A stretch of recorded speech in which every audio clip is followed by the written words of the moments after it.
Mahiwaga nga mati Papa Carlo! Let's go, let's go! Alamat na. At isa inyo ng Potpourri Friends and everyone show. Welcome sa Potpourri Friends. My name is Papa Jepoy. My name is Papa Carlo. Alamin natin kung paano ginagawa ng mga ancestors natin para ma-relax. Sit properly and enjoy the show.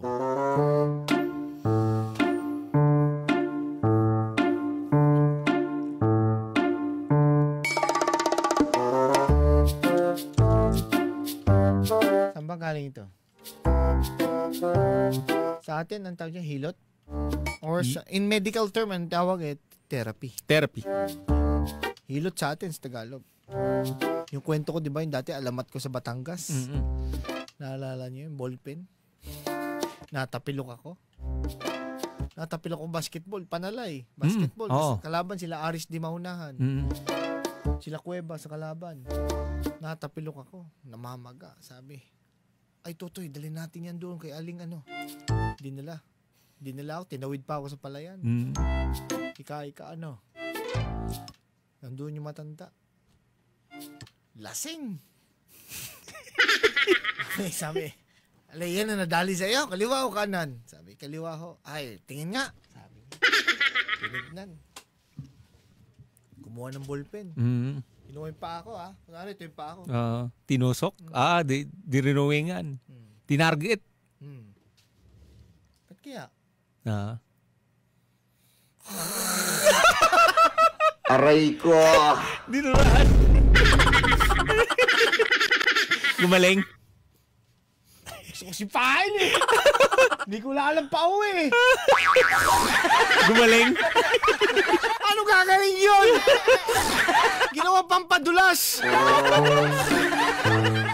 Ngayon, hundreds of years ago, saan lugar ba nagsimula itong pagmamasahe? Sino nagsabi na maganda palang gawin ito sa katawan? Pipindutin, pipisilin. Kwento. Ang alamat at kasaysayan ng masahe o massage therapy. Mula sa sinaunang haplos patungo sa modernong galing. Sino ang unang gumawa nito, Papa Jepoy? Ang sinaunang Chino, Chinese? Indian at Egyptian ang unang gumamit ng masahe. Mahigit 5,000 years 5,000 years ago na. ang nakalipas. Ano yung may mga karayom? Ha? Ano yung may mga karayom? Kulam yun ah. Aray ko. Kulam yun ah. Tinutusok sa ano? Sa Barbie? Delikado yun. Delicates yun.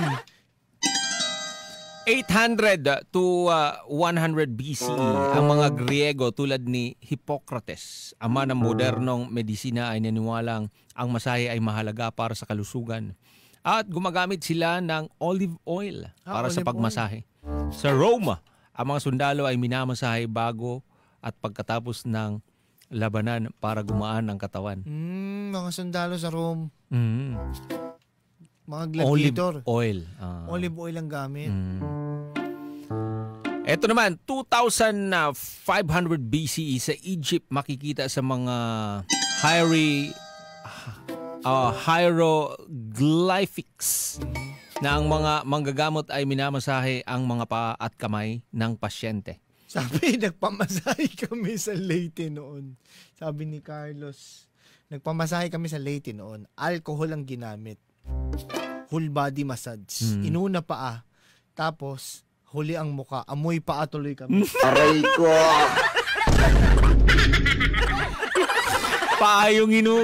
Paa yung unang minamasahe. Hinahawakan eh. Diretso ang ending muka.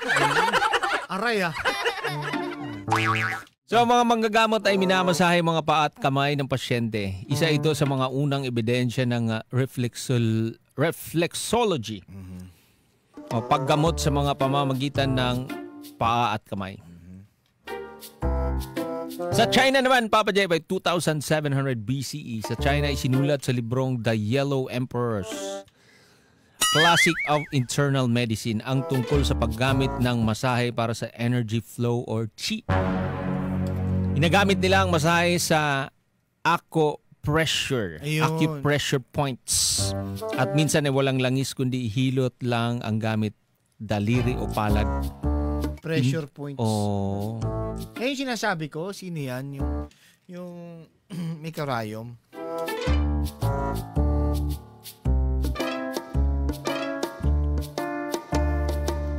Okay. Kasi pinaniniwalaan yung mga ugat natin, itong mga nerve endings sa kamay. Konektado lahat. Konektado lahat yan sa internal organs mo, sa likod. Lahat yan konektado. Kumbaga sa electrician, yung wirings ba? Tama. Yan. Inaalam. Konektado lahat ng wirings. Dilaw, green, di ba? May mga kulay ang wirings. Tapos, lahat yan. May fuse box. Yun. Yun ang pinag-aralan sa reflexology at therapy.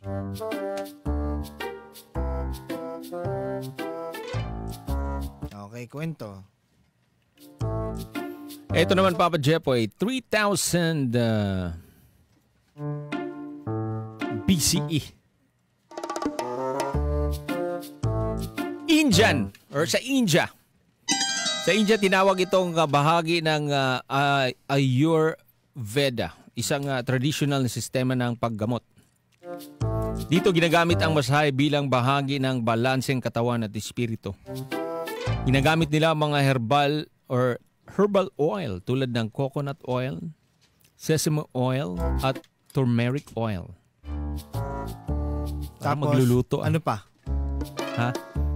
May oil. Oo. Tapos, so kunwari papamasaya ako sa India. So, kukuha ng oil. Kukuha ng oil. Lalagyan mo rin siya ng chili oil. Aray ko! Ay, pinagprito ah! Oh, the cinnamon ah! Garlic! Ginger! Moronions! Aray ko! Mex niyan. So, karamihan ng sinaunang masahe ay gumagamit sila ng natural na langis o damo, Papa Jepoy. Sesame oil. Yan. Olive oil, coconut oil. Herbs like ginger. Yan. Turmeric, eucalyptus. At sa ibang bansa, ginagamit din ang snow o malamig na tubig para sa muscle pain. Sa ilang kultura gaya ng China, may masahe rin na walang ipinapahid. Kundi hilot lang ang gamit, ang pressure points. At mga uri ng masahe, Papa Jepoy. Yan. At ang pag-evolve nito. Mga uri ng masahe.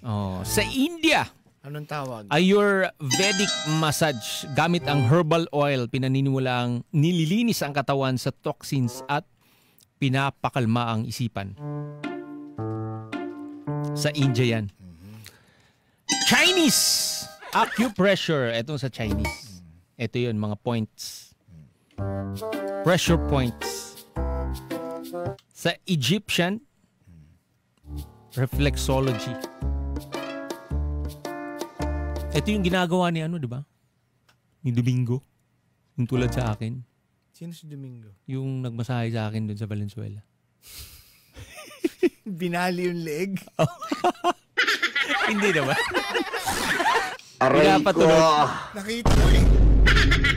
Sabi ni Papa Carl, pahilot ko yung tuhod ko. Sabi, sino maghihilot sa'yo? Sinend niyo sa akin yung video. Ito, magaling daw to eh. Nakita ko. Nung pinakita yung video, yung highlight sa masahe niya, minamasahe. Hinawakan niya sa ulo yung minamasahe niya, pinatingin sa taas. Hinawakan sa leg, sabi, parang chichirya eh. Sarap nga eh. May mineral ka ba dyan? Direct? May mineral ka? Yung walang laman? Meron dyan. Okay, Papa Jepoy, ito naman, Greek and Roman massage gamit sa sports at relaxation. Wala. Gamit ang olive oil Ginanon yung Leo. at naipasa ito sa Europe at naging basehan ng modern spa techniques. 1800s, ito na ang kilala. Ito yung gusto ko. Swedish massage. Ayan na. Oo. Na ang unang gumawa nito ay German. Swedish, favorite ko yan. German massage yan. Yan yung mga malalakas. German massage. Ngayon, ano yung isa? Ano yung isa? Swedish, saka... Switsu. Ano? Aray ko. Ano? Switsu massage. Switsu! Pare, sigurado ka. Switsu. Ano Switsu? Parang aso. Ang ganda na ng alamat eh. Yan na naman tayo eh. Ano Shih Tzu? Ito Swedish massage. Sa Europe ito galing. Siyempre, inimbento ni Per Henrik Ling sa Sweden. Kinilala bilang pinakapopular na Western massage style ngayon. At paggamit ng long strokes, kneading at circular motions gamit ang lotion Ano yan? o oil. Swedish. Ganun yan. Swedish pero German. O German. Swedish guy. Ito naman, May isa yung Shih Tzu. Ano Shih Tzu? Aray ko. sa Japan ito, sa Japan. Ba't ginawa mo daw aso? Tapos sa Japan pa. Sa Japan ito. Japan, Shih Tzu.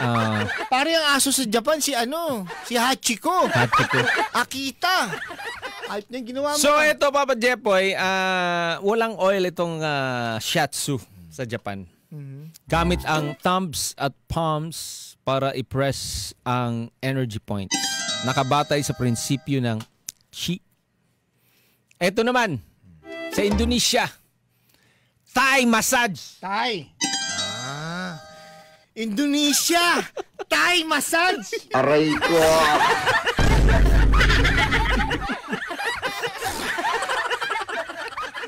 Indonesia yan pero Thai massage. Thai massage. May stretching at yoga-like positions. Ito yung Thai massage. Pinagsamang hilot at body Gusto ko manipulation. Walang oil, may suot na maluwag. Nako, may suot pa. May suot na maluwag. Na damit ang pasyente. Ayan. Recap lang natin sa India, Ayurvedic massage. Okay, tapos sa Acupressure sa China. Sa German, Swedish. Sa Egypt, reflexology.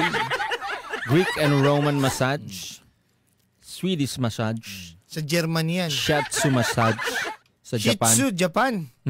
Sa Sa Indonesia. Thai massage. Okay, sa Pilipinas, ilan ang masahe? Hindi hilot. Dalawa lang yan. Soup massage. Soup, saka Moderate. ano yung soup? Moderate. Ano yung moderate? Moderate na.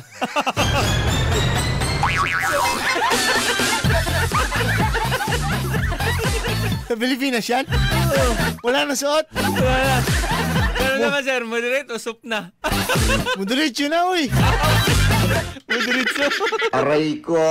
Ako ay isang model. Hilot! Sa Pilipinas, ang tawag natin dito ay hilot, traditional nating masahe. Gamit ang mainit na langis, dahon ng lagundi, at minsan ay banana leaves. Ginagamit ng albularyo o manghihilot. Si Mang Kepweng. Ayan ang kauna-unahang manghihilot. Si Mang Kepweng. Yun yata yung gumamot sa iyo Oo. Dinrawingan nyo pa ako, ginawang targitan.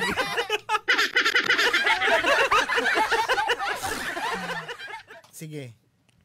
At pag-evolve ng massage therapy mula sa spiritual and ritual healing, naging bahagi ito ng modern medicine, sports recovery at wellness. Ngayon may aromatherapy, hot stone massage, deep tissue, spa massage, at marami pang iba. Ano yung pinaka-paborito dito?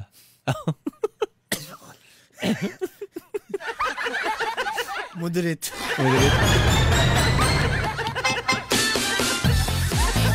Hi, sir. Sir, 5, sir. Okay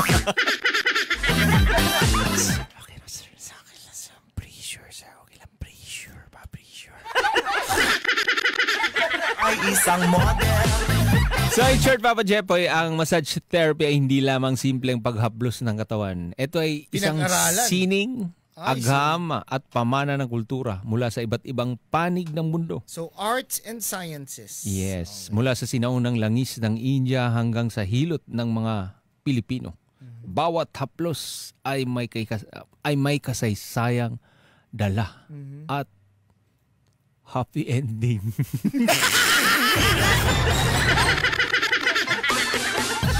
Agoy kalame.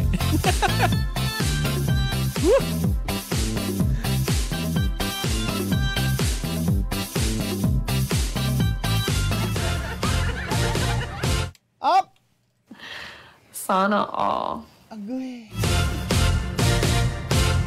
Barangay LS 97.1. 97.1. Forever. Number 1.